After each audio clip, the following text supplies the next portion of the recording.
You're listening to the Soju Sessions, episode 73 on the Soju Talk Nation podcast feed. I'm your host, Crispy, also known as Crispy Wonton or simply just Anton. And on today's episode, we've got a super packed double episode, essentially. In the first half, we've got OP coming onto the show for a quick life catch-up. He has created these amazing new graphics and designs for the show, inspired by Warren and the main show, for season 5. Great new thumbnail design, great new overlays, logos, everything. So we do a little life catch up there. We talk about Yena for a bit. One of my favorite people in K-pop right now. Love the new song, love the new album, Smartphone. Amazing. And then Yena joins the show for Girls' Generation, Sonia Shide, everything that has led to this point in her life with regards to these wonderful, amazing, beautiful women. We talk about it all. Yena and I are old people, so we have seen and grown up with these lovely ladies, and I kind of let her steer the ship essentially at a certain point. Honestly, it probably worked out for the best. She is a true professional. So, super excited for everything. That's it. Let's just get into it. All right, coming up, my chat with OP on Yena and Nina on SNSD, Sonia Shide, Girls' Generation on the Soju Sessions. Let's roll the intro. It's going down.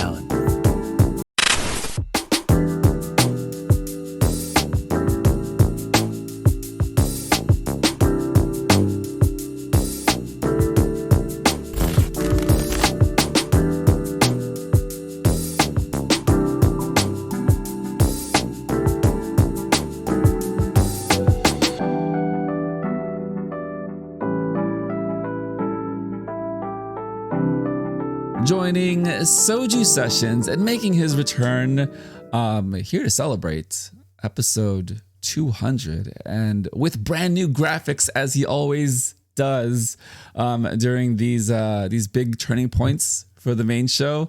The lead graphic designer of the Soju Talk Nation, soon to be intern of Warren from the main show, the one and only OP.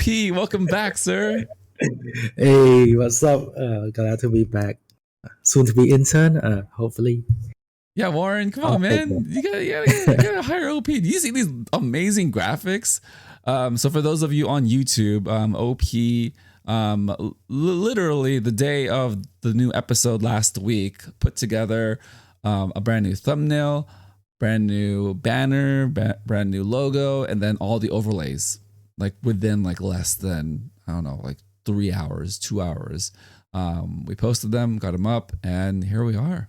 So we're kind of just here to celebrate and hang out today, and catch up with OP because he's been busy. He's been in school studying all this stuff, getting ready for his internship with Warren. So OP, how's it going? And how's life been over the past year since we've had you on, right? God damn, has it been really years since I got in the episode? No, I don't think so. But yeah, first of all, shout out to Warren because I made the graphic, but Warren helped out a lot with the graphics, some of the elements, and he sent me everything Soju Talk branding, and I kind of steal or got inspired by some of his work. So yeah, shout out to Warren. Thank you for that. Life catching up. I don't know. It has been great. I have been trying to get busy in the server again, hopping in more than once a month like before. And glad to know a lot of new people, especially when we prepare stuff for season 2. We have a server to prepare some of the gift, and got to know a lot of new people again. Glad to be here. The past few months, I have been studying. I joined a design school, and then I enrolled in a interior design major, and after one semester, I realized I hated it, so I quit. I dropped out. Now I'm a business student. So yeah, that's how life works. Yeah, man, that's what college is. You just keep switching until you find something that works for you, right? And in the first 2 years of college, really, it's about kind of exploring. Unless like you have a very like specific thing you need to be studying. But even then, I think for the most part, the average like graduation rate, at least in the US, is anywhere between 6 to 7 years, to be honest. Jeez. I know it sounds like a lot because the expectation is like it's a 4-year college. To be honest, like with just the sheer number of people coming into school, a lot of things just, a lot of interruptions. It is closer to about 6 years that it takes any one person to graduate with an undergrad. So yeah, you're doing just fine, just kind of learning and figuring things out. And I don't know, business is good. I feel like it's a lot of skills that you'll still need in the real world, and you're doing a lot of great graphic design still, with all these amazing designs that you've made for us. With kind of things you've learned in graphic design, how has that made your process, or improved your process when you're making designs and elements and assets for this show, for the Soju Talk Nation show? Kind of take me through your process and what were you thinking as far as putting these things together? So every new season, yeah, of course, Warren designed a new, like, he called it branding for the Soju Talk, and as it got me hyped every new season, I just watch the episode and see how things work, how the intro sequence work, how he used the overlay, how Doug or Anita have different borders, and like what text does he use? Do he still use the same font? Like everything, I look at every element and I start to construct how it will transfer to the Soju Talk Nation podcast. And yeah, I start with the background, but actually for this season there's a generator for the background which I don't know. I asked my friend to do it. Like it took him like 3 hours, and literally like I think like 4 to 5 redesign. Literally tell him, no, that's wrong. Do it again. That's wrong. Do it again. So yeah, and then I found out the generator, and I did it in like 10 seconds. And for this podcast, especially, even though I design things, but if you watch the thumbnail, especially from later episode, I'm not the one who designed that anymore. It's Crispy who adding the text and adding the picture. So when I'm designing graphic for Soju Talk Nation, especially, I have to think like how can I make the process easier for Crispy to take it and redesign however he wants, especially for the thumbnail.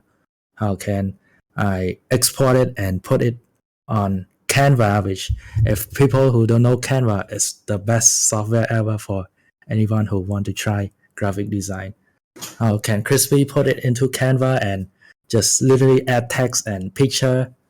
Like that's some element I thought of, and there's a lot of thing like small details that people probably don't see, but I saw it that got cut out because I cannot put it there like some text like episode 200 or episode 201. Like I cannot edit that every week, so that just scrap it out and just think that Crispy can edit moving forward. That's how my thought process during all of this design. Yeah, man. So first of all, I like that you have an employee. So you have an intern. I think that's amazing. No. So you are definitely the lead graphic designer of at least the Soju Talk Nation. It's going to be interesting when you become an intern and the cycle starts again for Warren. But I think that's just really funny that not funny, but it's part of being creative, right? Where you're trying to learn something from scratch, and then all of a sudden someone introduces what Warren did, he gave us essentially the entire thing and said, "Hey, you could just generate this." And you're like, "Oh crap!" Like, well, at least I know how to do it now, or at least I know how to get someone else to do it. And there's always just a faster way to do it with technology, right? So I think it's part of being creative. Like you mess around with something for 5 hours and you realize there's some way you can do it in 10 seconds. 10 seconds. Yeah, I know I've done that like at least a couple times in my life. As far as Canva, thank you so much. I don't really tell anyone, but yes, I have been the one doing the thumbnail designs since about January, I think. So sometimes they're a little chaotic because my brain's a little chaotic. Sometimes I put like 5 different like girl groups or soloists on there because I like them all and I want to represent them all. And yeah, I think again, like you said, Canva is an amazing open source software. It's cloud-based, so it's on the web. Anyone can sign up. It's free. You can mess around. And there's pre-settings for any social media thing that you need, right? And you can literally type in YouTube and it'll give you like a YouTube thumbnail. What's the word? Presets. Template. Right. Template. Yeah. So then you know exactly like how big and wide it's supposed to be. There's TikTok, there's Twitter, Instagram, all of them. So it's just like it really gives you a foundation to design social media assets.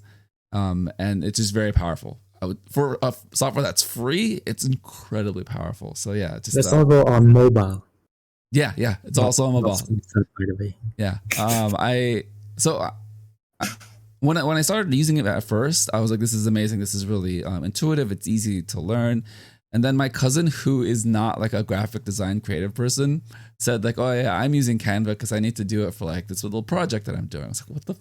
It's like, so like literally anyone can like use it. Like it's really accessible. So yeah, shout out to you, OP, for setting all that up.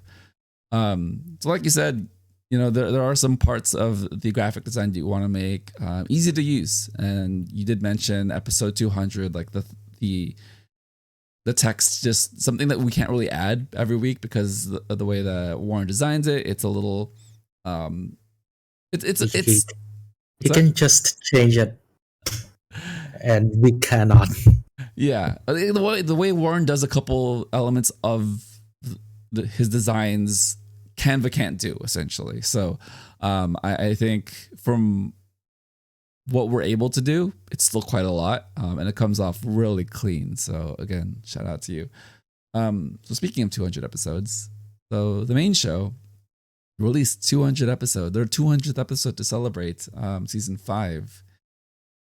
How are you feeling about 3 years of Soju Talk, 200 episodes, and just where they've come and how far they've gone with the show?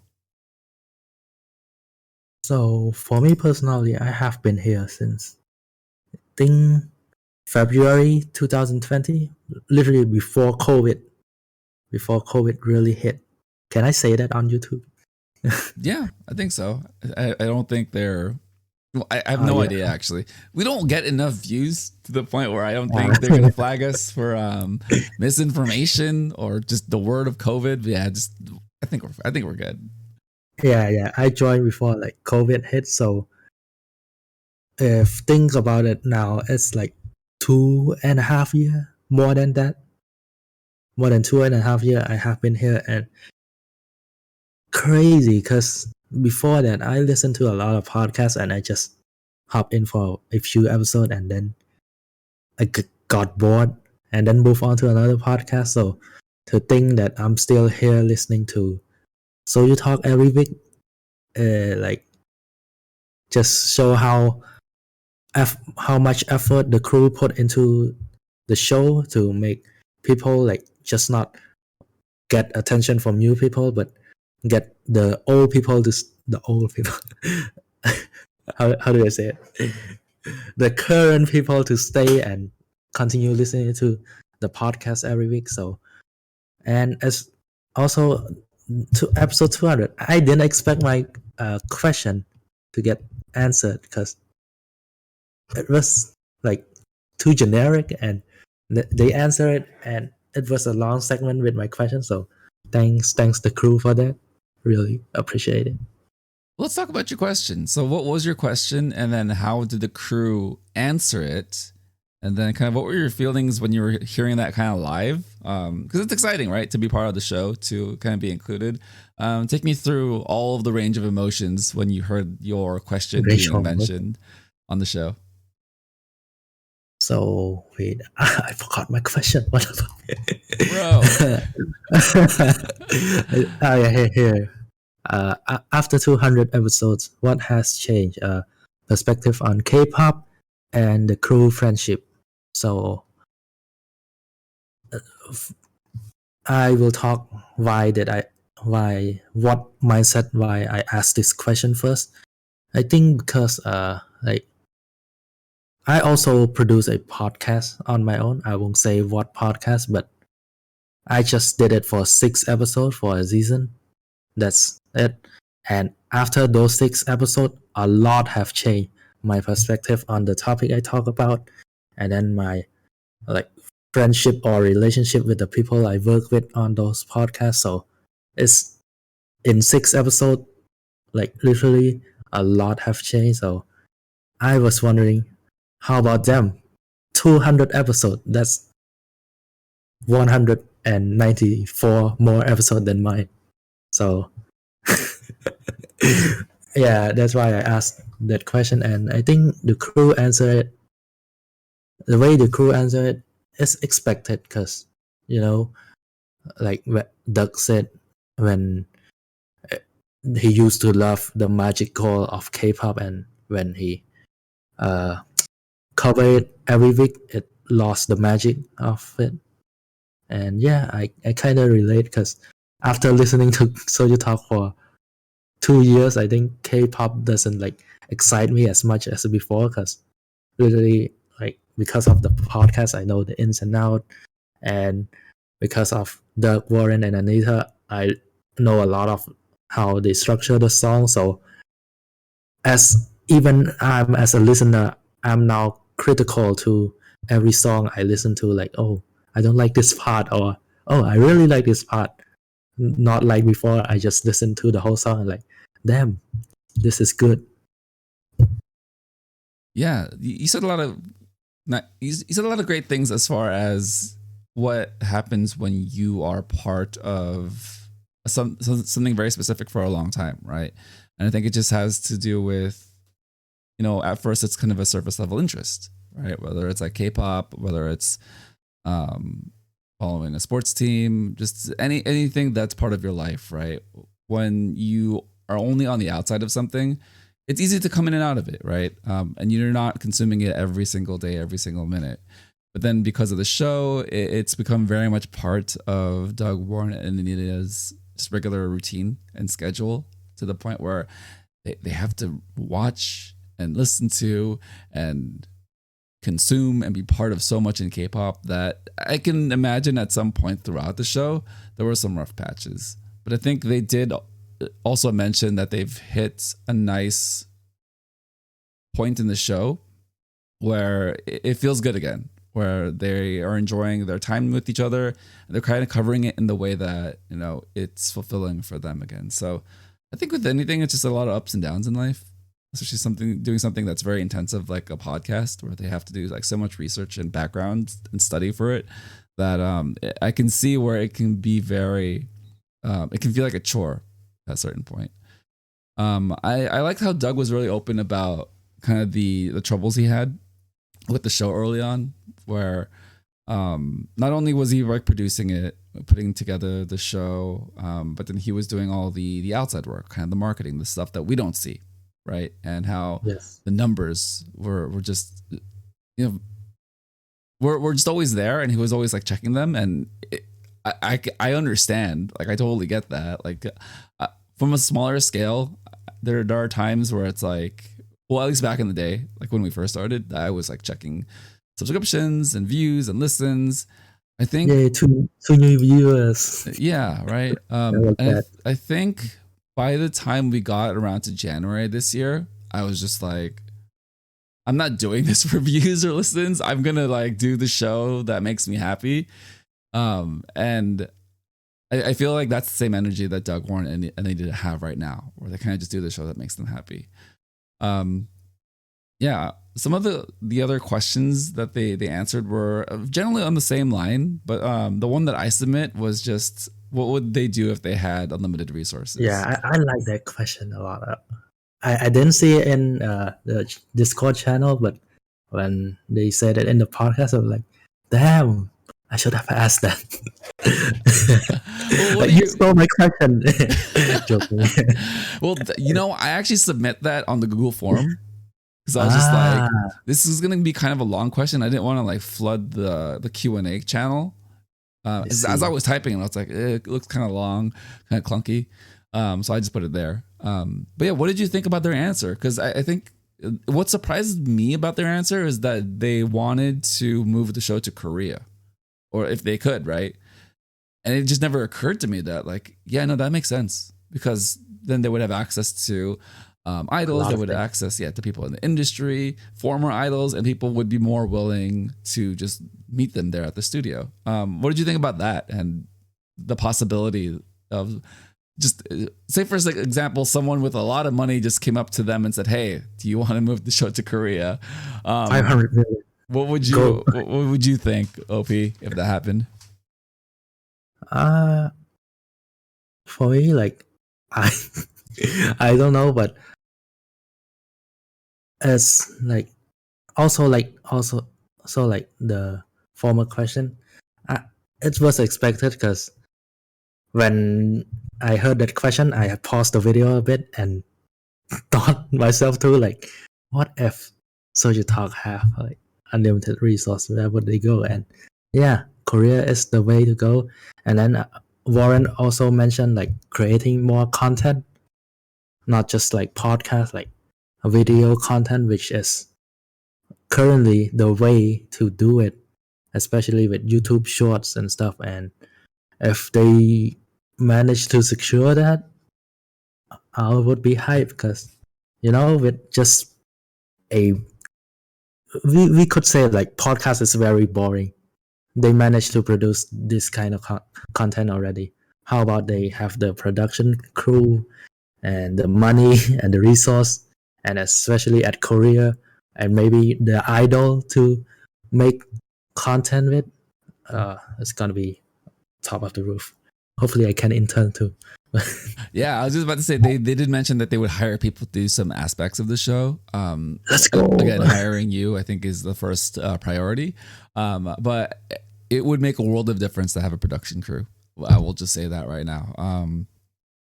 So this is, well, I won't say too much, but I will say I have seen aspects of like production where it's like, oh yeah, I wish someone else was there to press these buttons instead of me doing a show. So like, yeah, I think that would just, I think that would one, like, help the crew, but it would allow them to do other things. Like Warren said, like to repurpose a lot of the content, to kind of give it a different direction, and then to connect on a further on a deeper level with people in the industry. So I think that would be pretty cool too. Yeah, OP, just a lot of great things about 200 episodes. Any reflections you have about what they talked about on that show, and kind of what it all means to you, right? Like how is it for you just growing with them over the past 2.5 years? For me personally, I just love like deep talk. Like if especially when I go on trip with my friend, like the most enjoyable time I had for the past two trips with my friend is just sitting at campfire and just talk for like hours and hours. And this episode feel like that. Feel like just the crew talking to each other and reflect how the past 200 episode. And even though they're not gonna do that every episode, but if that's happened like once in a while, like I really enjoy it. Like this episode just chill, like even though I'm not talking to them, but just they three talking, it's just feel like a friend group and just sit around a campfire and reflect how things go. Like I just love that a lot. Yeah, yeah. The AMA is really nice, right? It gives us a sense of belonging and connection with them. It's I think the reformatting is going to help a lot too, where they kind of end the show after the news section, and just allow people to kind of, if you'd like to stay to hear them talk about State of the Nation or do an AMA, or if that's kind of it for you. I think that's at least a big, what's the word?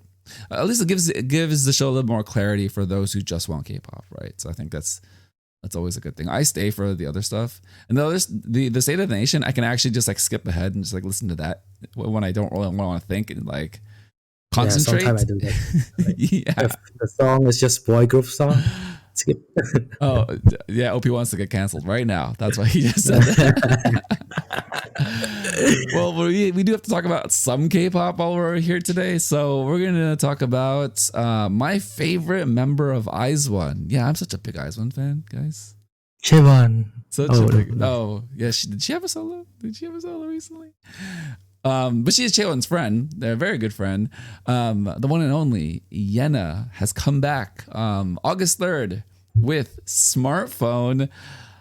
OP, I didn't realize, I didn't know, I didn't expect this to happen, but Yena has become like legitimately one of my favorite people in K-pop.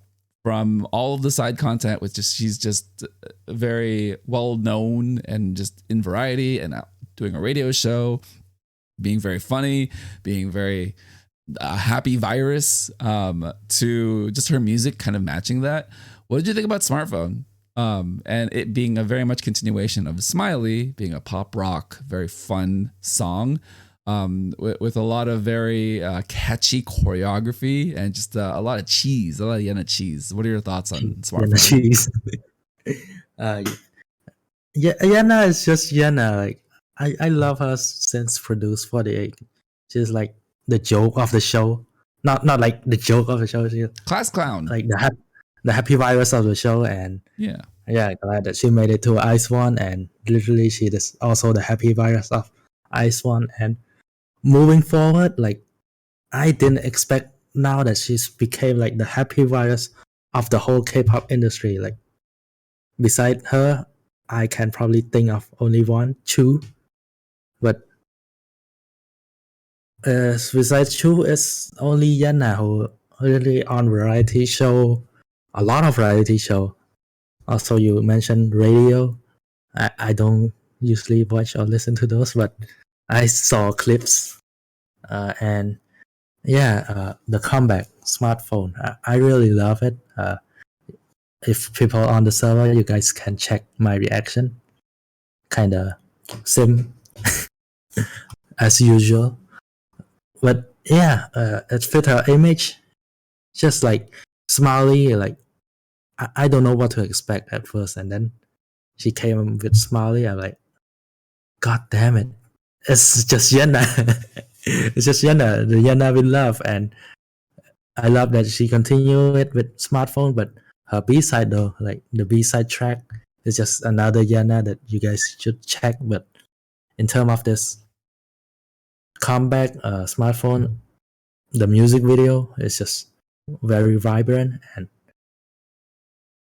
I don't know how to describe it. Just Yena, like just Yena. That's the word of the day. Just Yena. Just a duck. Speaking of ducks, there are many ducks in the music video. So the music video is a very virtual world type of thing, kind of a throwback.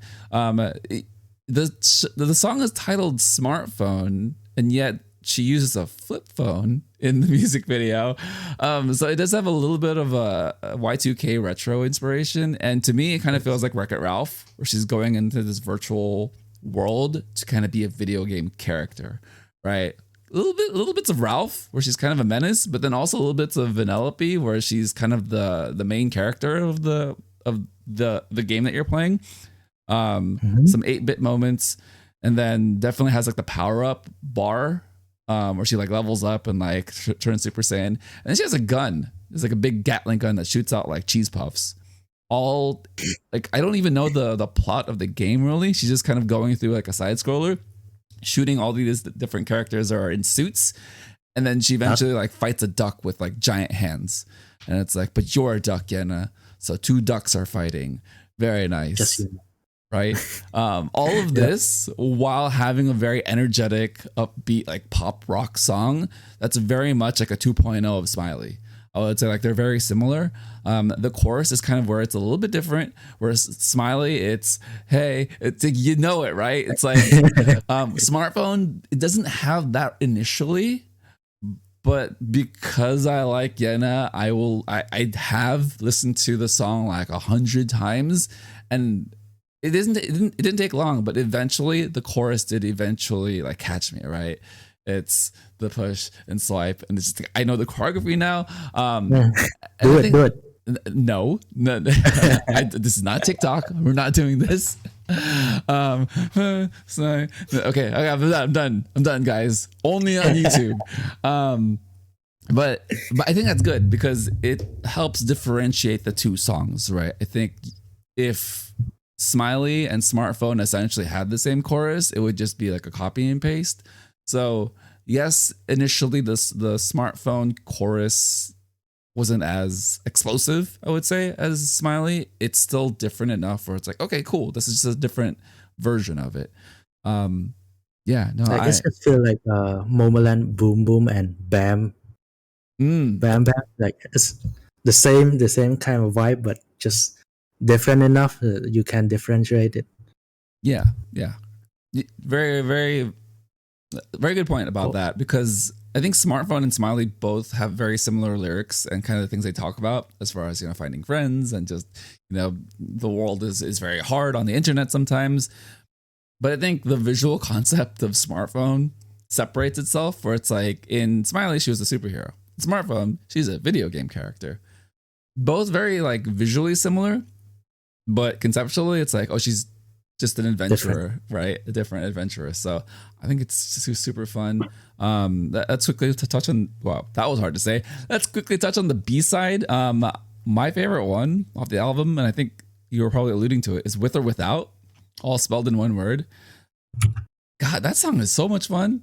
It's another pop rock song. It's a little bit more moody. It's got a little bit of bite to it, kind of an edge, because it's talking about being with or without you, the person who, to me, it's like, your former girlfriend or boyfriend, right? The person you were in a relationship with. Like, I'm not done with you. It's like, I'm moving on. I'm a strong, powerful video game character, Yena, and I'm great. It could also just be interpreted as like people that are no longer in your life. So, for those of you who just, who've never been in a relationship, it's, we just want to include you. It's okay. It's okay, kids. All right. You don't have to be in a relationship to like say goodbye to people. It could just be like an old friend that was kind of a jerk. Like, I'm done with you. What did you think about With or Without? Kind of being another. I feel like Yena has done a nice job of having a title song with a certain sound, and then a B-side that has a similar sound, but with a little bit of an edge. Very similar just to Smiley and Luck to You. Now we have Smartphone and With or Without. What are your thoughts on this song? I'm not gonna lie, I forgot what the song sound like, but for Yena B-side, I really enjoy all of them. I remember when it first came out, I listened to it and I was like, how do I pick the B-side? Which one do I like the most? And I think I listened to like three cycle and cannot pick one. So it's definitely good, but I don't know because I forgot. It's okay. It happens, man. No worries. Well, I will just say the entire album is great. I think it's very rare that you can put both albums of a person's debut or an artist's debut or just a group's debut, and it's sounding so similar in a way where it just flows together. If you put Smiley and Smartphone in a playlist of 10 songs of those two albums, I think it works really well. I think it's very purposefully done, where it's like, this is her sound now, and she's kind of established that. So if she does a flip and she does a different genre in the next one, great. power to her, because you have to like keep trying and doing creative things. But I think so far, I kind of love the fact that both these albums can play together. And yeah, it just like you said, if it plays into her character and who she is. Any closing thoughts on Yena? Just Yena. Use flip phone, guys. Look at Kim Chae-won on the screen. Use your flip phone. Flip phones are back. It's crazy. Just Samsung, right? They've got the flip phone that everyone's using. Just man. Well, yes. Let's bring it back to the Y2K era, guys, with flip phones. All right, OP. Y2K. Yeah. Like, I can add a bit about Y2K. Soju Talk season 5 and this Soju Talk Nation is a Y2K theme. So it literally, like, I was surprised, like, damn, Yena and this probably the same company. Who knows? We might work together. So you're saying that Warren and Yena, and Yena all know each other. Do you hear that, Warren? Yeah. We need me too, and you too. Oh, imagine. God, that'd be so great. Hi, Yena. Hi. She's so cool. She's so cool, man. Like, yeah, she's so cool. Like, do you see her in the group chat? God damn it. Imagine. Clown crew. Yeah. All right, OP. Well, thank you for joining to kind of talk about just life and Yena and all things. I don't know. You have any closing thoughts before we head out? Closing thought. Let me think for a second. I have a closing thought. I want to say thank you for everything. I think it's one of those where we do talk pretty often now. Now that you've at least been a little bit more active, we've just been able to like be really jokey and clown about a lot of things. But then it's been really easy to work with you. And even though we're in like completely different time zones, we're recording this on Sunday morning at 6 a.m. by the way. I don't think I said that at the beginning. I am more than happy to kind of adjust like my life and stuff, just because like you've done so much. Not only have you like made these graphics and assets just incredibly well crafted, you've also made it very easy for just like someone with like zero to no experience to mess around and be like, oh wow, now I feel like a graphic designer. I will definitely say that was not my specialty aside from using MS Paint. I can use MS Paint, but now it's definitely opened up a lot of possibilities in just designing things that I didn't think I was going to have too much access to unless like stopped and like learned Photoshop. And again, I think Canva just like completely changed the way I saw things, and I can't thank you enough for setting me up for success. I think you've done an incredible job of doing that. So yeah, man, thanks for everything. Yeah, you're welcome. Like at the end of the day, it's just, I think it's for the community as a whole. Because when you came up with the concept of the Soju Talk Nation podcast, I literally, like, when you told me that, I was like, I'm in. What do you need? And yeah, still same mindset till this day. Like everything I made, like, because I'm not the only one who gonna be a guest on this podcast moving forward. Like Sandy gonna be on this episode probably, and then there's probably more and more people gonna be on this episode, new guests every week. So it's just not for me alone, and not for you alone, and not for Warren or Doug or Anita. It's for everyone in the server, just to like share. Like one day they can say, "Oh, I'm in this podcast," and look at the overlay. Does it look professional? Like, I just want to share everything with, and especially with the intro, I try to include everyone as possible, but 15 seconds cannot.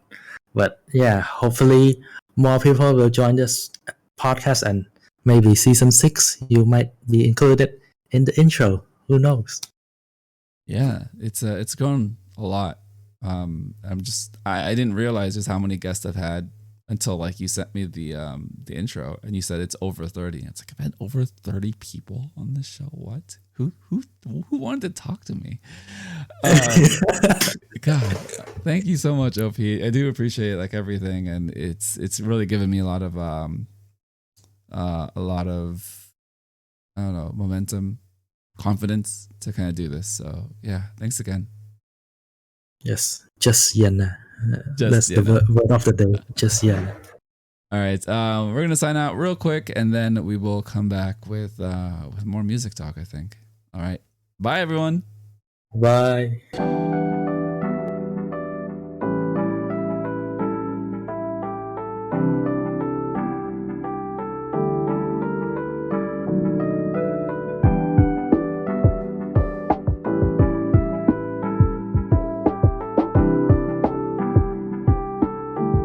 Joining SojuSessions, someone who has celebrated their birthday. So a happy belated birthday to this very incredible, very marvelous, very wonderful and attractive human being, the one and only Yena. Welcome to the show. Thank you. Happy to be here. Yeah, as always. Of course. So we did earlier have Zondi scheduled to join us to have the pair, the amazing pair, talk about SojuSessions, Girls' Generation, but scheduling and the fact that it is 1 a.m. for him and he has work tomorrow morning. So I told him, hey man, it's cool. Get some rest. It's okay. We're gonna be here for anything in the future. So we gave him a little break today. So it's gonna be Yena for an hour, 2 hours, 4 maybe, just talking about these wonderful ladies who've come back. We've got Girls' Generation, SNSD, SojuSessions, Forever One. They're back. 15 years as a group. 4 years, I think, is the break from the last time they've had a release. If I think I have that right, Yena? 5 years. 5 years. Gosh, what is time? I just don't understand, man. And you know, I'm well. Let me throw it to you. How are you feeling? What are your first thoughts and impressions and just like emotions seeing these women back in full power, in full swing? Yeah. Should I give my resume? I mean, I've been a fan of SojuSessions since debut, since 2007. Back when I was 42 years old. Good guess. Okay, perfect. That was you're hitting your prime, and now you're in your late prime. It's okay. That was like 15 years ago. Got it. Yeah, okay. Girls' Generation, I've always felt like we've grown up together. Because as much as I joke, I'm not that far away in age from them. I've always called them my older sisters that raised me. And it's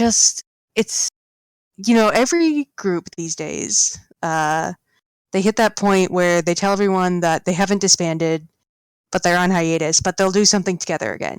It's really common, and I never believe it. I have trust issues when that happens.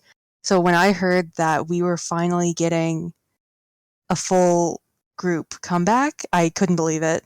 They teased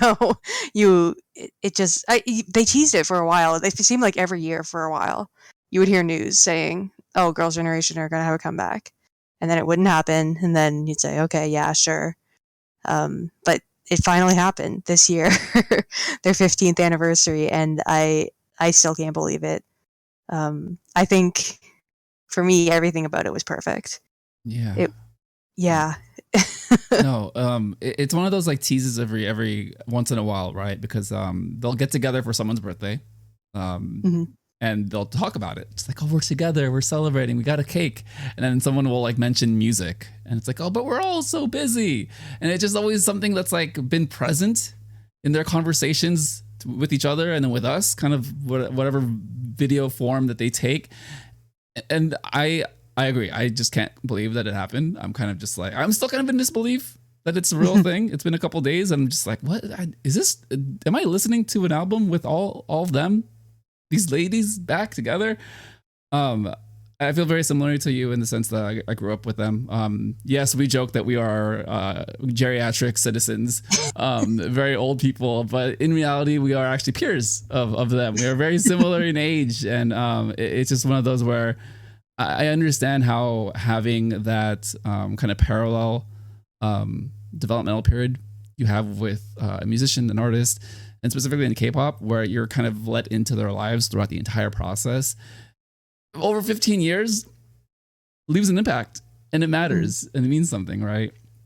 For me, I think what really kind of drove it home was a couple of years ago when Tiffany was kind of making it on her own, and she was really open about all of her experiences, the ups and downs of K-pop, and then what it meant for her to kind of go back to the United States and try to be a solo musician, but then kind of reflecting on everything that she learned in the industry. And then it all coming full circle when she decided, hey, I'm going to go back to Korea and I think I'm doing pretty good over here.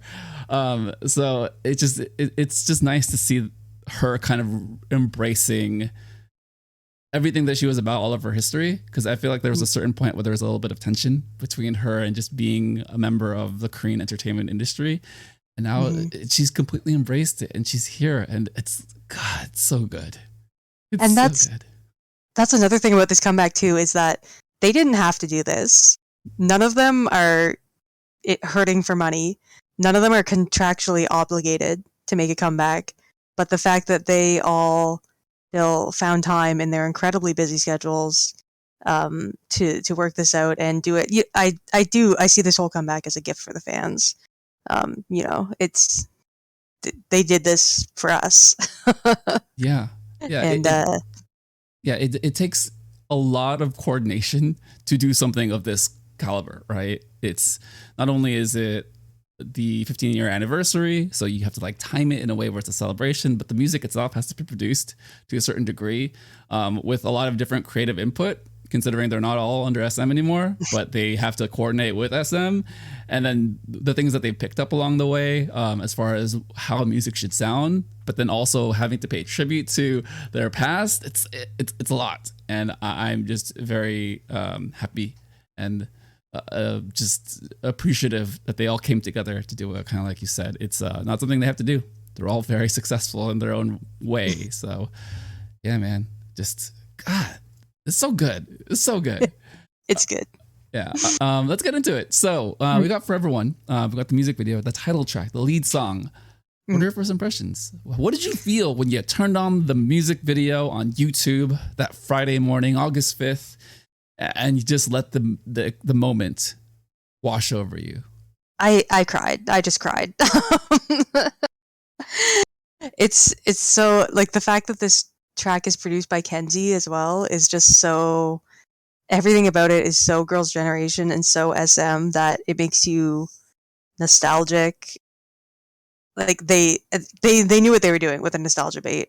With the Into the New World sample and all the callbacks and the lyrics. It might be cheesy for them to just be about how much they all love each other. But man, they got me. They got me with that one. I was just watching the music video. I was like, they're so beautiful. This song is so perfect. They sound so good. The vocals, the production. Yeah, it was overwhelming. Yeah, I had to take like a moment to pause after watching it and just like really like kind of bask in the moment. It just like, wow, it's real kind of thing with no drama leading up to it, no like extra build up than just like the regular teasers. It's kind of just like it exists in the way that K-pop exists today, but it's fresh and new from a group that's been doing this for 2 decades. And it's like, what? There's just so many things that are incongruent.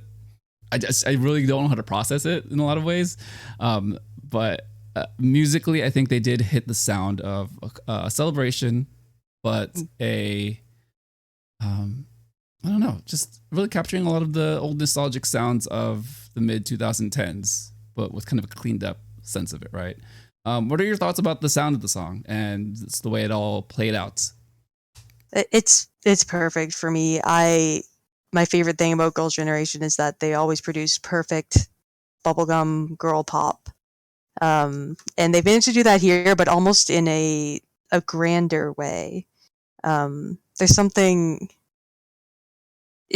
I want to say like maximalist. Like they're giving us everything. There's a lot of stuff these days where they'll have like, the chorus without the vocals, where it's just a dance break or that kind of thing. But this was just classic K-pop. In the chorus, everyone's singing all together. The instrumental's so full. You know, there's piano and all these instruments, and um, man, the vocals are so good. I forgot how good Girls' Generation are. They're very good singers. Um, but yeah, that I think the chorus was what really hit me. Just hearing the multiple voices singing together. It really just made my heart full. Maximalist is like the perfect word to describe it. I think you nailed it, because again, like full is another word that like perfectly describes it, because it does a nice job of incorporating all the different members, all the unique different voices that you recognize, right? Whether that's your favorite member that you've grown up with, or someone that has just always been present, and you recognize their voice, and then it comes together and it just hits you, right? I like the choice of them kind of going with the mid 2010s EDM song. I've seen a couple of comparisons online to like Calvin Harris and Afrojack. But what really comes to mind is kind of like that Swedish House Mafia and Avicii, like really happy arena EDM like feeling to it, especially during the chorus where it just kind of flourishes. It really makes you want to do the DJ like like you know, behind the turntables kind of thing with everyone at a music festival with this song in particular, right? Well, let's kind of break down the music video a little bit. So, what are your favorite moments? There's a bit of a storyline here, like slightly. They show us each of the girls doing their own thing. I was joking, right? Because you can clearly see Taeyeon's the soloist; she's singing with the band, and Hyoyeon's DJing, and Tiffany's being international, worldwide. There's a couple of them where it seems like it's just like we're rich and famous. Like Sunny's just being rich in a limousine, and I love that for her. But yeah, you start off with all the individual girls all doing their individual thing, and then during that bridge, which is my favorite part, the Into the New World bridge, and they all kind of come together, and they're all when the keys come in, it's just like immediately where that's from. It's like, what is happening? Please help me. That's the moment. Truly. Oh man. But other than that, mostly just how stunning they all are. There's a couple of moments I loved seeing them do choreography again, like really playful girl group choreography. That was fun. And there's like just seeing them playing together in the choreography. You wouldn't believe that these are a bunch of women in their 30s. Like if I didn't know that and I was watching it, I'd be like, oh, who's this new girl group? They're like 23. I've been watching some of their variety performances as well. Their variety stuff they've done recently, and it's just great. They just look the same. I just can't believe it. Yeah, they're having so much fun with this, like within the music video and also outside of it, right? It's not a proper promotion, but essentially it kind of is, considering how visible they are with everything that they've been associated with. God, it's just so good to see them like all out doing a project that is the same, right? It's amazing. Some of the shots that you were talking about, I do love all the different callbacks. So Taeyeon on the stage, kind of indicative of her solo career. Very similar to Can't Control Myself, definitely in a happier tone, but I feel like that is where I draw that kind of microphone on the stage set that she was on. Tiffany on a plane, so definitely kind of speaks to her time going between the US and Korea doing music. I still do love all of her English songs. So everything from I have here Run for Your Life, Magnetic Moon, Runaway, and Lips on Lips. Those songs are like a nice little transition period for her as an artist. But you can kind of tell that those are all moments in those scenes, right? And I think there is a script from Chicago when she played Roxy Hart in that pile of things that she was handed over to sign. Yes, I paused and I zoomed. I was like, what is there? Please tell me. And we touched on DJ Hyo, just doing her thing. I would love to listen to a DJ set with her. That'd be incredible. And then we do have kind of the actress line. So it does feel like half of the members are all actresses, right? In various different settings and scenes, either on set, on the red carpet, and then in the limousine. And then I think it is Yuri, who is kind of on the set of like the modeling set where she's doing kind of the backdrop of like a model setup. So it's crazy how much imagery is in this music video to represent their careers overall. It's like what? And it doesn't feel like it's over edited where it's like it's whiplash. Just like you get a little bit of this. It just feels good having all of them together. God, man. All right. There's some things that the crew touched on. I don't really know where to go because I feel like the crew said a lot of the things that we kind of feel, right? I do like that Doug kind of gave context of the things that didn't work for him, because then it kind of made sense, right? So where do you fall on the idea that this song either, because Warren was on I Like This as one package, where Doug was like, let's have this song and then also like a different song that isn't just an anniversary song. Where do you fall on that spectrum? Yeah. Initially I was scared to listen to the pod because I don't want to hear anything negative about this. That's kind of where I'm at. I'm like, if you have something bad to say, keep it yourself. But luckily, overall, it was very positive. So I was okay there. I was very scared. I was going to tune in and they were going to hate it, and that wasn't the case. So I'm very glad. I kind of understand where Doug is coming from, but that's the whole point of this comeback to me, is that it is a celebration. It is for the fans.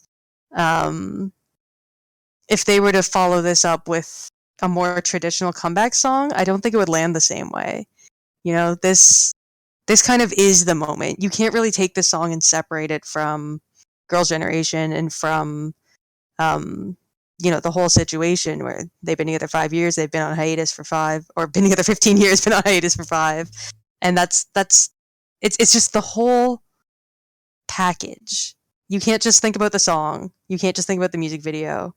You can, but in order to get the full scope of things, I think you need to take it as a full package. And then that's kind of how K-pop is for me. It's about the experience a lot of the time. It's not, the music is the main part, but what really draws me in is everything else, the emotions. And to me, if this had been like, for example, the pre-release leading up to I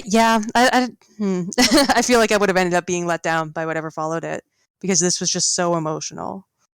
I felt similarly. I did like the way that Doug explained it though, because I was like, okay, like it makes sense for the fact that it's a full album, so that surprised the heck out of me. It's like so many songs. It's like what I can listen to all of these songs. It's like it's all here, all the different variety of songs. But I think I fall closer to where you and Warren eventually landed, where this is it, right? You want this to have its greatest impact on us, kind of the old folks, and then the new kids are just like, oh, what is this? Like, because it's also a very pleasant song. It's very, to kind of quote Warren, it's like very inoffensive, right? Where it's just like very listenable. Very listenable, right? Like you just feel good listening to it. There's not too much thought process that you need to like dissect a song like this. It plays into a lot of very familiar, happy time melodies, right? It's like things that are very like evocative of like summertime music festivals. And I could definitely hear this with Into the New World now being played at every single Korea hosted Olympics in the future. So I think just overall well done. And I also did like the fact that Doug in real time was like, oh no, I like it now, because I think he kind of convinced himself like, oh, but we could get more. I could get a repackage in like 6 months. I'm totally. So that was actually a cool moment where it's like in real time, like all the emotions hit Doug, and it's like, all right, that's pretty cool, man. All right, it's good. It's good. This is why we tune in for this, right? Anything else you want to say about this song before we kind of move on to the rest of the album? Anything else I want to say? I am just so happy. I know I keep saying it over and over, but they're so beautiful, and it feels good to see them. As much as you love enjoying their activities as actresses and this and that, it's fun to see them be idols again. to see them be dancing and having fun on stage, and also the colors in this music video are great. I was just I was scanning through it as we were talking, and I just wanted to say, the SM stan in me is coming out again. You're back. You're pulling me back. They always have high production value over there, and that's good to see. Yeah, it feels like the collective of all the income they've made over the past 2 years, essentially being like the number one company in K-pop, was like put into this music video in a number of ways. It's like, good job. Like everything's clean. Everything's well done. Yeah, I like what you said about the colors. So something I did write down is there's a lot of throwback to like 2009. I think the pants specifically feel very G. I was like, oh my god, it's like I love it. And the one shot, they're almost kind of like marine style outfits, a little bit genie. Yeah. Oh my god, yeah. It just a lot of nice subtleties in the music video where if you grew up with it, you recognize it immediately. But then for like the kids, it's like, no, it just looks good because, you know. There's one scene around the course or around the bridge as well where one of them is walking and while the others are kind of in slow motion around them, and I think that was kind of a callback to The Boys as well. Yes, I have that written down. It's the slow motion rose petals. Yes. Falling. Yes. Okay, perfect. I'm so glad. Yeah, I have so much from this music video, but at the same time, it's like, I don't want to like just like throw up everything. It's just like, I'm trying to like get there naturally. And then you get, see, Yena, this is why we have you on. This right here, professional, everything. There is one scene, kind of the street setting, that feels a lot like I Got a Boy. Mm-hmm. So I'm just like, let's freaking go. Again, like so much imagery just like stuffed into this, but it doesn't feel overstuffed. I don't know how that was managed. Great job, editing team. You absolutely killed it. One last quick. Well, I don't know if it's quick. I don't know if it's the last thing we'll ever say. I do have to say, like, Sooyoung. Are you good? Yeah. You good? I'm not. My Twitter icon right now is actually one of her teaser pictures because, oh my god. Well, take me through the range of emotions and moments when that first teaser came out. Yeah. And now seeing it in motion. When those the initial like Mr. Taxi teasers dropped, my group chat of fellow K-pop hags was blowing up. We were losing our minds. I can't believe how, and the blonde hair on Sooyoung. Oh my god. Whoever came up with that one, she's absolutely every single shot, every single teaser picture, every single shot in this music video, she's 100% killing it. It's insane. Whoever decided to style her in that dress needs to get a raise or promotion or just like some kind of award. They posted some behind the scenes pictures recently.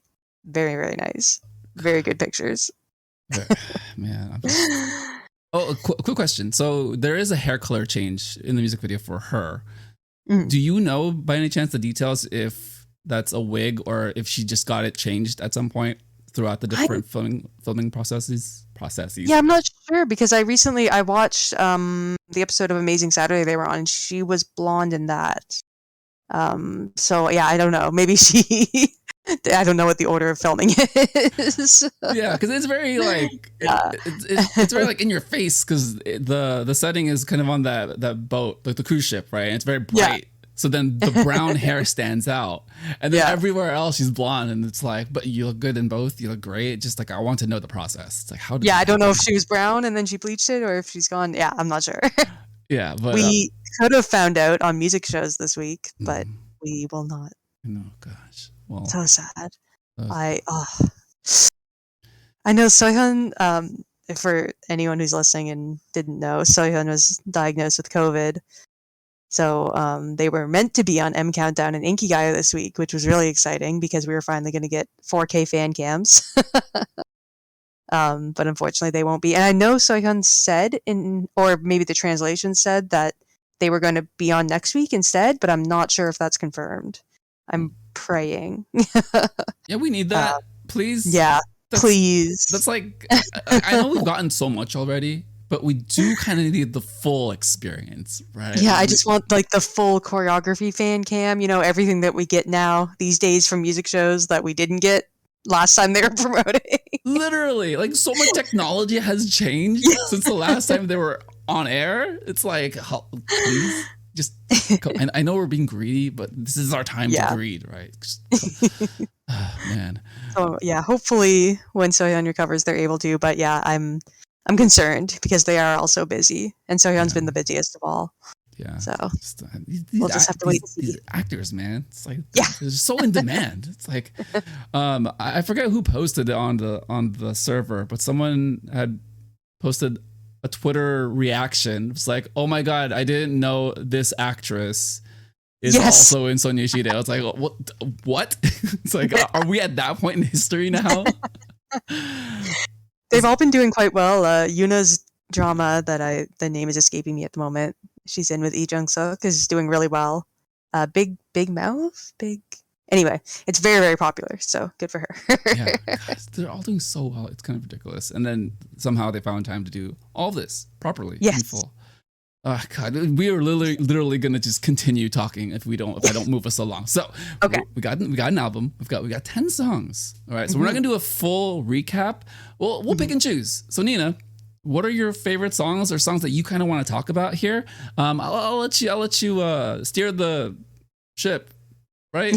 Captain the ship. Nina, where do you want to go with this? What songs stick out to you? Yeah, just before we started recording, I was doing just like a quick scan through just to try to really think of what my favorite is.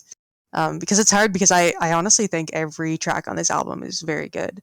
That's another, the SM stand in me is jumping out again, but SM makes good albums. They know how to make a B-side. So, okay. My initial favorite for my first listen was the second track, Lucky One, which is just another classic Girls' Generation bubblegum pop.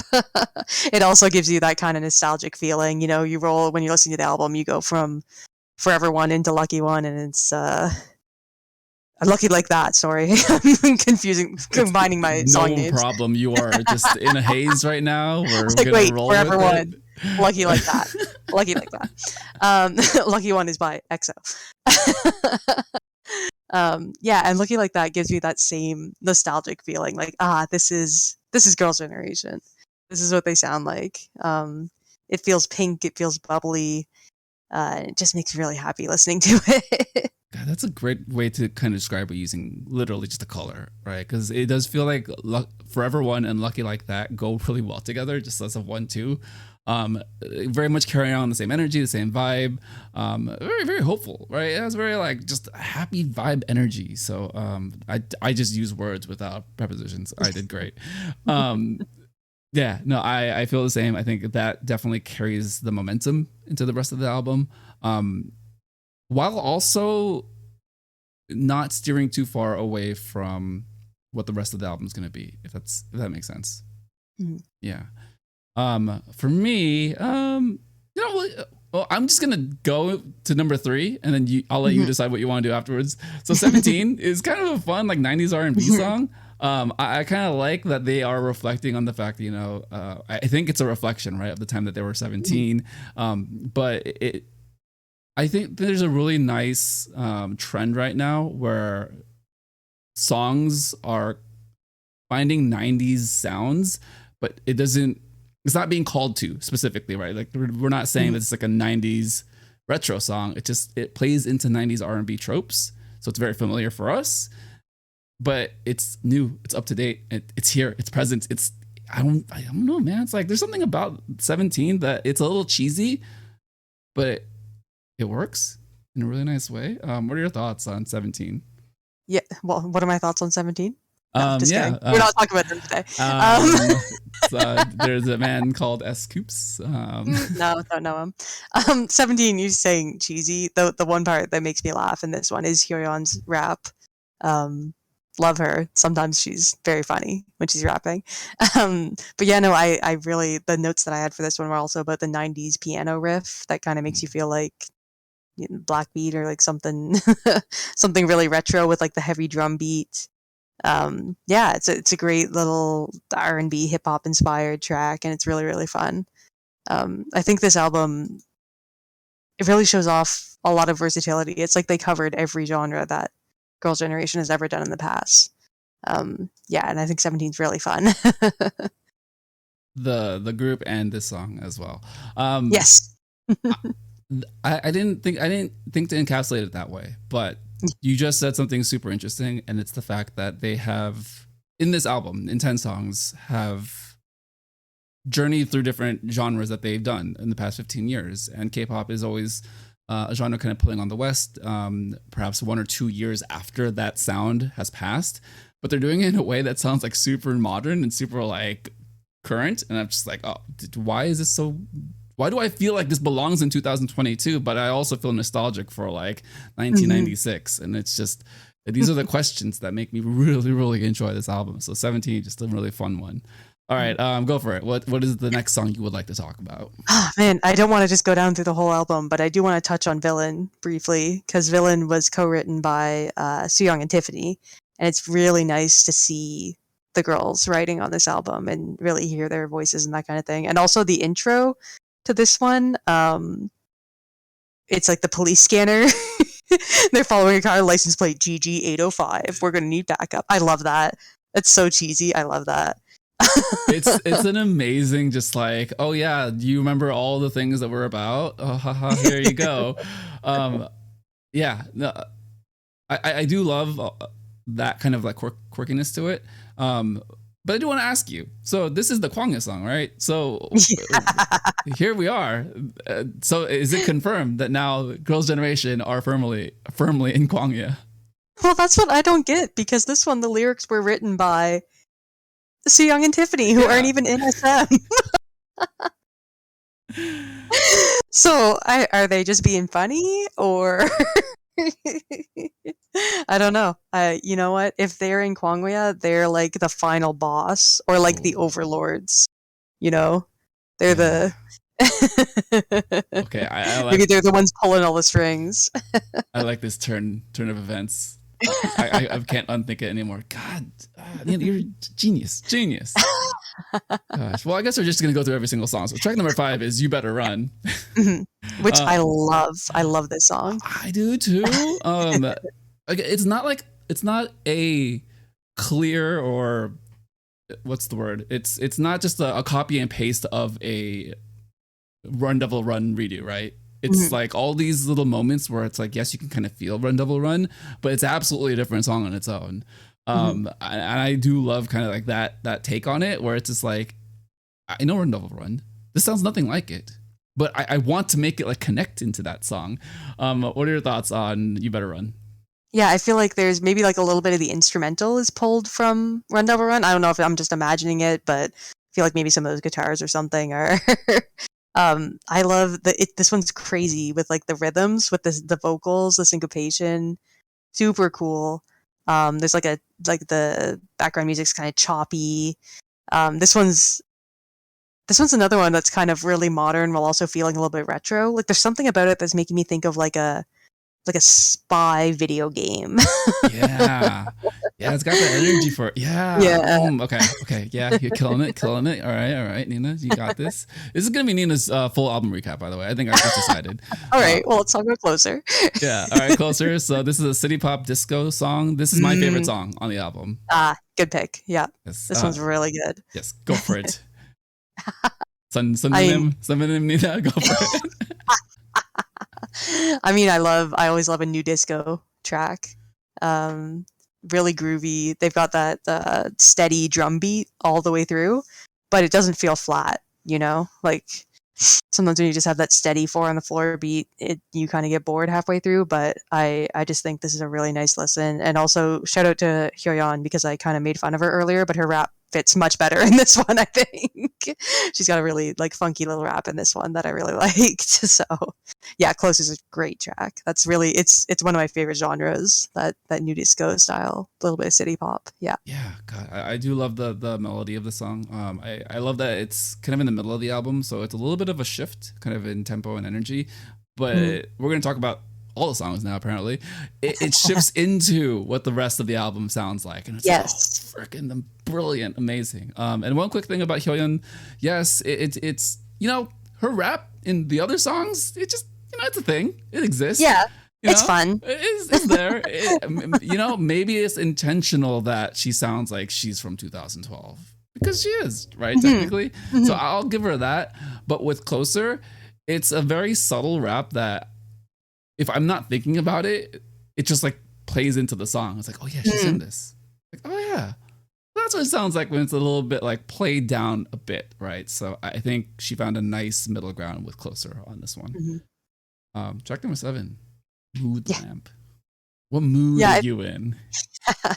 It's kind of like what you said. You Better Run is kind of crazy, and then after that, we really ramp down into the more mid-tempo section, which is really nice. You can just kind of chill for the rest of the album of that. Mood Lamp kind of reminds me of, I don't know, maybe like a Red Velvet B-side that really, it reminds me of like a summer night, like you're just sitting out with your friends and you just kind of jam into some music. It's very, very summery. Summer evening is how I would describe this song. Yeah, it's a wind down song, right? It's like a nightcap. Even though the next one's called Summer Night. Yeah. This one's the one that, maybe this one's Summer Evening, and then Summer Night can be the night. Like kind of like the sunset, like things are still warm, but it's like the in-between hour. No, like you just finished the party and now everyone's just kind of like chilling. Yeah, God, see, you're just amazing visual language you've got going on in it. No, this one would probably be my second favorite song. I do love that it's got a little bit more of the R&B to it, but again, it's like it's very much. My brain can only really describe it as kind of the Red Velvet side of SM, but even though Girls' Generation have been doing it for a little bit longer, but I think it's the most I guess clear comparison for people who are more familiar with Red Velvet. Like that is what Mood Lamp kind of sits on. All right, we got Summer Night, so now we're in the evening. Kind of like a minimalist, like hang out with your homies R&B song. What emotional state does this song place you in? Yeah, this one's a little not quite as chill as Mood Lamp, but still pretty chill. I love the use of synth in this one. I think the synth is really playful and fun. Feels like a bit more flirty, maybe. They are older women. They are just looking at you. Eyeing you. It's like, hey, see you at the party. What's up? No, I feel very similarly about this one. I think this entire section of songs just really plays well into each other. A lot of similarities, but again, just it's very dynamic, right? It takes you into different spots in these genres. So, just overall, a great song. Great song. That's all I got for it. The synth in the chorus is really nice. It's kind of mystical. I love it. You are good at this. All right, it's track number 9, Freedom. Where are you at with this one? Freedom is groovy. That was my my word that I had written down for Freedom. It kind of this is a little bit weird, but it reminds me of Superstar SM Town. I used to be really into the rhythm game, Superstar SM Town. And when I first listened to this, I was picturing myself in the menu of Superstar SM Town. That's not a bad thing. No, totally not. But I don't know why that popped into my head the first time I listened to it. That's so funny. No, it's a great.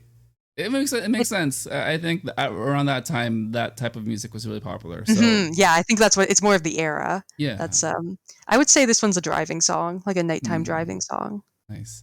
Yeah, it's very like down tempo house, right? Yes. So it's not exactly like deep house like Runaway House, but it's kind of jazzier. It plays in a different setting than you would think of deep house, right? But it still has a lot of the house like fundamentals. All right. Our last song, track number 10, Paper Plane. Paper Plane's another favorite of mine, and I think it's because it's another nostalgic GG song. I think this was a great closer for the album. We had all those like real chill times, and Paper Plane has a bit more energy, but it still feels like an ending track. Yeah. I had this definitely as the end of the concert song. So, yes. Yeah, because I know they did talk about Forever One kind of being like the end of the concert, but I kind of feel like it's an opening song. right? Yeah, it's too high energy to be.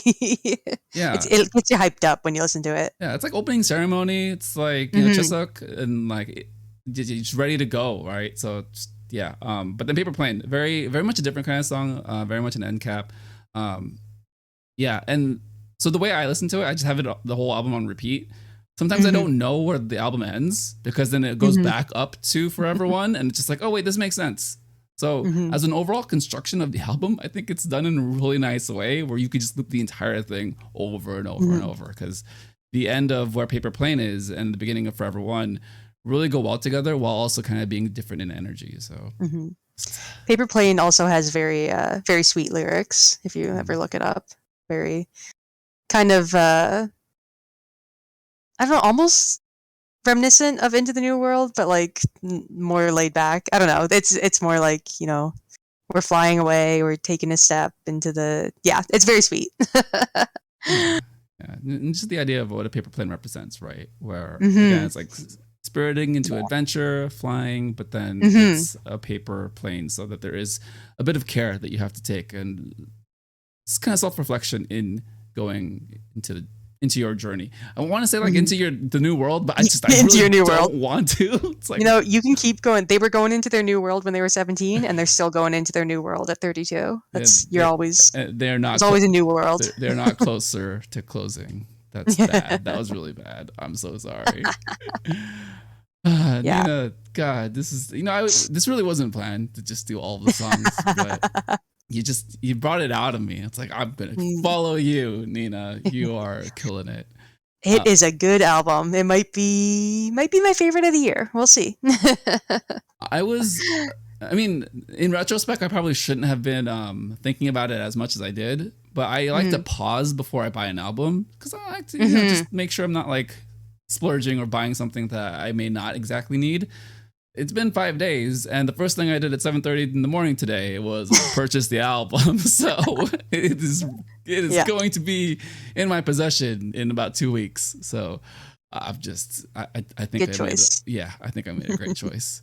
Yeah. Man, SNSD, Ghost Generation, man. Yeah. Good stuff. Jeez. I do feel like emotionally exhausted, but it's in the best way. So I really can't thank you enough for like shepherding and like steering, because I'm just a passenger at this point. But we're gonna move into some closing thoughts and a life check-in. So Yena, it's been a minute since I had you on. Yes. How is your summer going? We're into August now, but it's still kind of, it's still right there in summertime. How's everything going, and how's life? Pretty good overall. I've been working a lot, but I actually enjoy my job, which is a new thing for me. So yeah, no, it's been really good actually. I've been eating out a lot. I've been, I will say my biggest complaint right now is that it's too hot for me, and I know you're in a very different part of the world, so let me just do a little conversion here to American degrees. I can calculate. If you say 30 degrees, I'm pretty sure that's hot, right? Yeah. 30 is, if it's over 30, I hate it. I got this. I generally know where I'm supposed to feel a certain kind of way. And we've had a bit of a heat wave lately. So that's my only complaint right now, So if that's my only complaint, I think things are pretty good. Nice. Is it just hot, or is it humid also where you're at? Humid, extremely humid, because I'm right on the ocean where I live. That's great. That's great. You're doing great. I love You're doing great. Yeah. Well, I love it most of the time. Yeah. Well, same. I think I'm that way too, where I do like nice weather, but if it gets to a certain degree where it's like a little uncomfortable, I'm already just like, no, I'm out. Nope. Yeah. Nope. Exactly. And then when it's cold, you can always put more layers on, but when it's hot, there's not much you can do. So you just gotta suffer. Yeah. You could take clothes off. Yeah, that's to a point. Only to a point. True. I had to go with it. I had to go there. Okay, I was just like, I paused for a second. My brain, it's like, how do I not make this perverted? Too late. We're there. No, I'm glad to hear that work is going really well for you, that you're eating out. Any delicious food that you'd like to report on that you're just like, that changed my life? I went to just a regular Canadian restaurant. They had Korean fried chicken on the menu, and I was like, okay, this is kind of sketch, but it was delicious. It was so good. It was like a hot sauce, but also with honey. Oh my god, yeah, I couldn't believe it. I was like, wow. You really are like living your best life right now. I know, right? Jeez. I've also been cooking a lot recently, which is very exciting. It's like you cook, you Yeah. like eat amazing food out. It's like what Yeah, don't that's- you do? That's just like My main hobby, unfortunately, food. food. Good hobby. Good, very good. Yeah. Yeah. How's your cat? Oh my god, Walter's doing so good. Yeah, when we first adopted him, his hair was quite thin, and we thought that was maybe just how he was naturally. But his hair has grown in so well, and he's so soft right now. It used to be he used to have wiry hair, and it's all grown in really soft. So we're overjoyed. He's thriving. He's super playful. Yep, he's my little angel. My roommate went away last week, and he was my little buddy. So yeah, he's a blessing. Our little rescue. So happy for Walter. I'm so Yeah. happy. I love cats. I I gotta share more pictures of Walter. Please do. Oh man, that makes me so happy that like you brought so much joy and life into this cat, and now the cat is just like this is the best. I found a good one. We're good. He's a very happy cat. I will say that. Walter, good Yeah. on you. Well, that's it for me. I guess my most recent update is that I went to Luna on Thursday in San Yes. Francisco.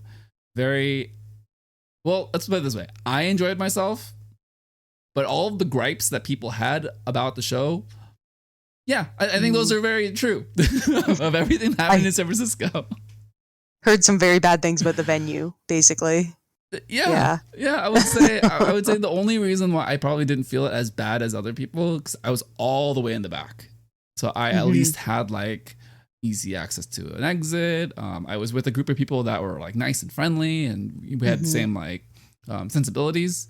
But just the things that messed up the show, like the audio visual components, like the technical aspect, just like was real bad. And there is a reason why everyone was screaming over Luna and Hustle specifically because we couldn't hear each other. So great. Yeah. But otherwise, I did enjoy it, and great times, great memories. I met some great people that I'm now connected with. So hopefully, I see That's them awesome. around at other shows. I do get a chance at Redemption in 2 weeks with KCON. I will see them again in a Yes. far better situation. I will say that. Yeah. What are your KCON tickets like? Are you on the floor or? I'm not on the floor. GA? I wish. Yeah. I really wanted floor tickets, but then I was just like, okay, I'll try to find something kind of reasonable. So I'm in the lower bowl, I would say. Pretty good spots. But it's a solo ticket because we did not coordinate well enough. There are 3 of us going, and we're all sitting in separate individual seats. It's always tough to coordinate those seats. Yeah. Yeah. But it's Reach and Luke Daniels. They're going. Oh and- yes. Yeah. Nice. Yeah. And we have plans already, so we're going to meet up beforehand. And then on Saturday, we were probably most likely 95% going to Korean barbecue right after down the street. Nice. So it's gonna be a nice little Soju Talk Nation hangout. So good times. It's such a good time of the year. It's such a good time in life, and I'm glad that you're doing well and you're thriving as well. So. Yes. And I'm in less than a month going to go see 17 in Toronto. So that's my. It's a little bit harder to go to concerts when you live on the East Coast of Canada, but I will fly for 17. Yeah. Oh, well, I'm glad that they made it to Canada. Yes. Specifically. Yeah. Very happy about that. I was prepared to fly to New York for them as well, but staying within Canada is a little bit easier. Yeah. That's so good. I'm glad. Yeah. Yeah. Say hi to your friend / the person that you are as Coops. I feel like you are essentially the same person at this point. Yeah, we're soul bonded. That's the. Yes. It was also his birthday earlier this week. So you do share the same birthday. I'm just going to assume that you and him, you are His the is same person. his is the day before mine, but you know, It's pretty much. Not in my head. Nope, you are the same person. Yeah, depending on time zone, you know. Exactly. Technically, if you go by Korea, exactly, you were born same person. Same person. And also say hi to Woozy. I like that guy. That guy's cool. Okay, yeah. That I'll guy- definitely. I'll give him a wave. Yeah. Cool guy. Nina, I don't know what we did, but it was amazing. I think we crushed it. I think you crushed it. I was just here. I don't even know, man. But always a pleasure. And again, I hope you have like the best rest of your summer. You see 17 and just kind of live your life. And just, Yes. I'm really just happy for you being so happy, and it just makes me happy. I don't even know, man. It's like we're here. Yes, thank you so much. I hope you have a great time at KCON as well. And yeah. Cool. I hope the rest of your summer is great. Thank you. All right, let's sign out. Thank you everyone for listening to the Soju Sessions on the Soju Talk Nation podcast feed. Subscribe on YouTube, follow on Spotify, Apple Podcast, or wherever you listen to podcasts, and continue the conversation on the Soju Talk K-pop podcast Discord. For Nina, I'm Crispy, and this has been the Soju Sessions.